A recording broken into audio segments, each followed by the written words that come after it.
Cable Suite 541's coverage of the 85th Academy Awards is brought to you by CBiz Retirement Plan Services, National Resources Local Service. Learn more at cbiz.com/RPS. The Conneaut Telephone Company. By popular demand, this year we will be bringing all three of our services to Ashtabula and Geneva. Intermessage. If it's wireless, it's here. Star 97 FM with Mark Allen and Friends in the morning. Suite 224 Internet. Magic Oldies 1025. And the Star Beacon. Hey there, Ken Johnson with Cable Suite 541. We're continuing our Oscar week coverage. Actually, today we're going to be on a plane, so this is pre-recorded. Leaving on a jet plane? We'll be on the jet plane headed for Hollywood, California. Joined today by Cable Suite 541 official movie critic Jim Coco, or otherwise known as Jiminy Critic, and Star 97.1 FM Mark Allen and Friends cohort, and DJ himself. He's still doing the weekend show? Saturday and Sunday shows. Saturday and Sunday shows, Star 97.1 FM. Jim, glad to be Oscars here, week. Yeah, good to have I love movies. Here we go. All right.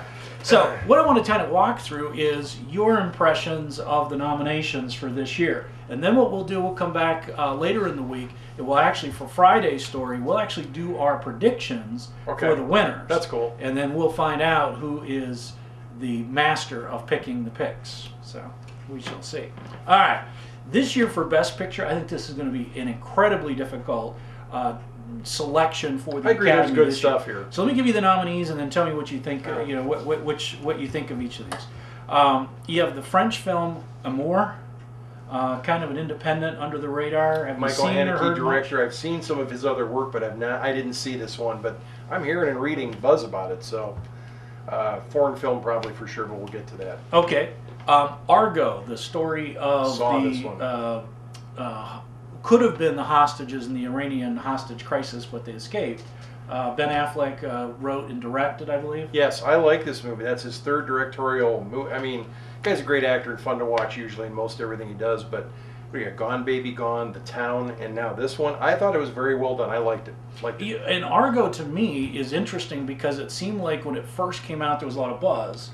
Then it got overshadowed by a lot of other things, and going into Golden Globes kind of fell under the radar. But I'm hearing recently that Argo's now once again a dark horse, and now that the whole field is set, some people are rediscovering. I agree. Argo. It's a good movie in my opinion. Excellent. This was kind of quirky. I saw the previews, never saw the movie, but it looks like just the commercials. I think I could get compelled to vote for this. Is Beasts of the Southern Wild. Again, I didn't see it. I have read good things as well. I didn't see it, so I got to be honest. But the things that I've read about that little girl, though, was very cute. It's just amazing, yeah. But it looks like, much like maybe Tree of Life, that it's not necessarily a narrative film with a typical plot the way we would think of it, but it tells a message and a story anyway.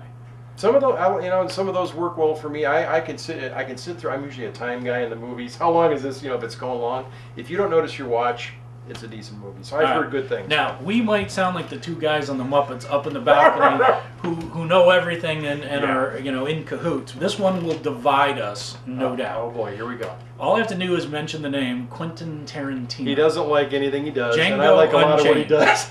I saw it. I did see that. It's 3 hours long.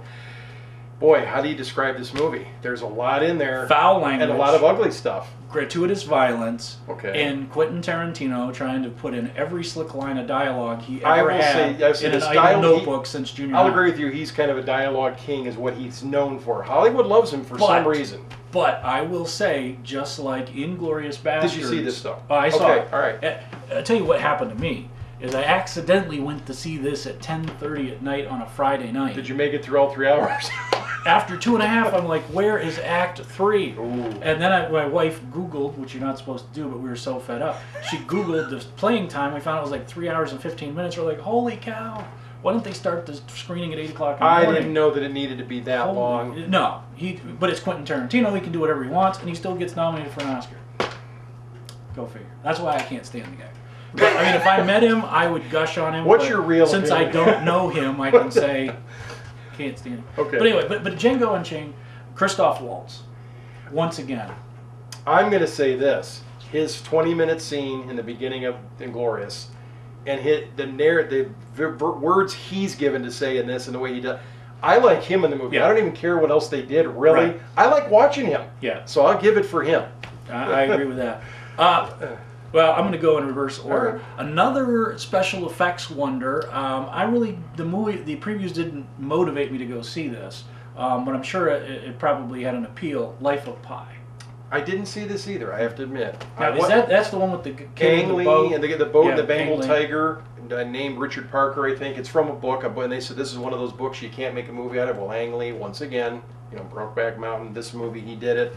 They say the visuals are stunning, but I didn't see the movie, so I got to be Yeah, I honest. could see that in the previews, but again, the wannabe writer in me wants a story that I get locked into, and in the previews, I just couldn't see where I was going to have that plot. Right, I agree. So it might be a DVD or pay-per-view for me, But the visuals supposedly are stunning. yeah, look, you could tell that from the previews. Now let's get down to the heavyweights. I'll start with order of my appreciation in Okay. reverse. Catherine Bigelow, can she do 2 for 2 here with Zero Dark 30? I saw this movie, and I liked it, but not as well as I thought I would. The last 20 minutes are thrilling to me. There's a little bit of tedium for me in the first couple of, I think it's 2.5 maybe hours. Not bad, just for me, it didn't catch me and throw me the whole movie, but I did like it overall. Just not, Do it's you not the think best this for me. movie suffered from the fact that all of us who are interested in, current affairs or the Osama bin Laden story maybe have had too much detail on National Geographic and some of these other, news magazines that basically, I felt like this was a 3-hour version of what I saw, some of the other documentaries I saw on cable. You're almost kind of waiting for, let's see this plot get to the point of how do they get them. Right. And that took 2 hours to get there. So, yeah, I think you probably knew too much about the story. That might have hurt her a little bit. All right. But she's a good director. I'll give her that. So then let's move on to probably a dark horse, and I'm looking at Okay. Chris Naylor's ballot here Oh, from okay. AM Live Show. Don't give away too much. She's going to pick Lincoln for Best Picture. What do you want me to say right now? Uh, We're not on that show yet. Talk to me about Lincoln the movie. I liked Lincoln. I like Daniel Day-Lewis. Spielberg, I liked the movie. And when we get to another show, I'll tell you how much I liked it. But I liked the movie. That Lincoln to me was one of those movies that wasn't about entertaining you as much as recreating a world of 1860, Right before the Civil War. Yeah, pre-Civil, I think. Or near the end of the Civil War. end of the Yeah. Civil War. Sorry. Before the amendment to abolish Yes, slavery. right. And that's really the big plot point.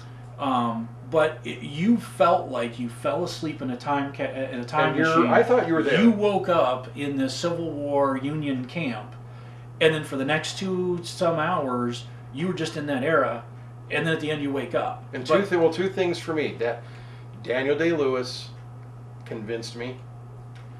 And you have to have a directorial behind that to make that. I mean, I know that's his performance, but I'm saying I think they pulled a good one off. I liked it. Next to favorite, which this is not, say a movie for kids, but Silver Linings Playbook. I didn't see that one, but I think you did, right? Oh, yeah. I didn't see it. All-star cast: Robert De Niro, Bradley Cooper, Jennifer Lawrence. To me, every character was on point. The notes were great. The story kept you guessing, and as we've talked I about want many to see times, it. I just haven't. for me, I don't like movies where in the middle of the movie I start guessing the end. This one Because didn't then that let you do means that, or what? I'm able to sit back and I'm not caught up in the action. This So one even as a moved screenwriter, Yeah, you didn't really catch no. where they were And you going with didn't this? see where That's they were good. going. Okay. until they got there. Okay. And then it was a good payoff, and I just think Jennifer Lawrence, in my book, they had to give her 2 Oscars. So she pulled this off in that one. Yeah, actually, you think about it with Bradley Cooper and Robert De Niro in the cast. To me, she was the mortar that held all the Okay. heavyweight bricks together. I have to see it. for this movie. Yep. I really liked it. And then finish off with the most anticipated movie of the year. My Christmas present was going to see this Christmas night, Les Miserables. I love the story. I love the musical. I liked the movie. I know there was this. I've seen a lot of panning of it lately. I don't know why, but the live action singing in the scene instead of kind of voicing over Right. tracks or whatever. There's something to me, knowing the story and having seen the play a couple times, so you kind of know where it's going. But to sit there and watch the actors belting it out live right there in the streets or wherever they were, that worked for me. I liked it. You don't see that often. I thought it was very well done. I liked it. I mean, even though I know all the music and everything, I just liked it. I liked that movie. Yeah, I went in excited because of the previews, but as much scared that they would butcher it, because I really didn't appreciate the film adaptation of Phantom of the Opera. which is with probably Gerard Butler, I think. Yeah, okay. yeah, which All is right. my favorite stage musical. Right. But I thought they really treated this work of art with dignity. They had the original theatrical play people, Cameron McIntosh, Alan Bubel, and those guys. Well, even the Alan little cameo Schomburg. with Yes, Colm Wilkinson. Colm Wilkinson in the movie, if you love him. Loved him. But I thought they just did a great job of treating that movie with the creative work with respect. I think you felt the emotion of the story the way they did it. And That's what I they think. used the medium of film to take it to the next level. I agree with you. to launch it from the stage. And I've seen it twice, once on The movie Broadway. oh, okay. Les Miserables twice in Right. person with professional cast. And really, I think they did it justice. And to me, it was probably the most emotionally rich movie experience out of all of these. But the question is, can a musical and one that was a stage play really hold its weight against some of these original? Well, this may creative go to works? the individual awards maybe during the ceremonies. Maybe some of those will win up. I'm not sure if it'll win picture, but you might get a couple like female lead and that kind of thing might do that. So we'll leave directing and actors and stuff. We really don't have time to get through all those. But I did want to mention this in our story today, that when you watch the awards, one thing that you have to keep in mind, age-old conflict, and I always talk about this with Jeremy James every year. You're going to sit at home and they're going to pick a movie for Best Picture, and then you're going to say, I never saw that, and you're going to go rent it, and you're going to sit there wondering, how did this win an Academy Award? And let's just kind of lay out what they're looking for. Number one, the Academy Awards, the Academy we're talking about is the Academy of Motion Picture Arts and Sciences in Beverly Hills, California.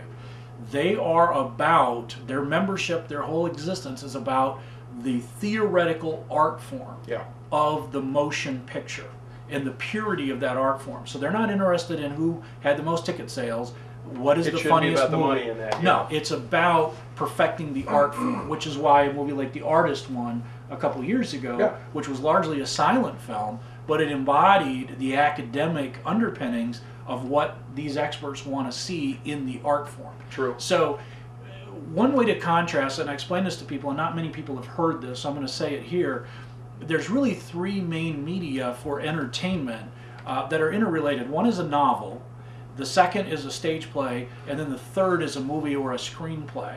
And each of those differ on how you're supposed to tell the story. In a novel, the author gives you omniscient point of view of every single character, at least the ones they want you to have. It's certainly the protagonist. So they're the ones telling you about the emotions of the characters. And of course, the story without emotion is really not worth telling. In a stage play, the characters typically stand off to the side and go into a soliloquy, and that's where they explain for themselves, almost like talking to themselves. They're actually coming to grips with their own emotions, and they inform the audience as they have epiphanies and work through their anxieties. In a movie, the audience is supposed to perceive that from the images they see on the screen. So a movie that has voiceover is not going to win an Oscar. A movie that uses a lot of dialogue for characters to verbally communicate to each other their emotions is not going to win an Oscar.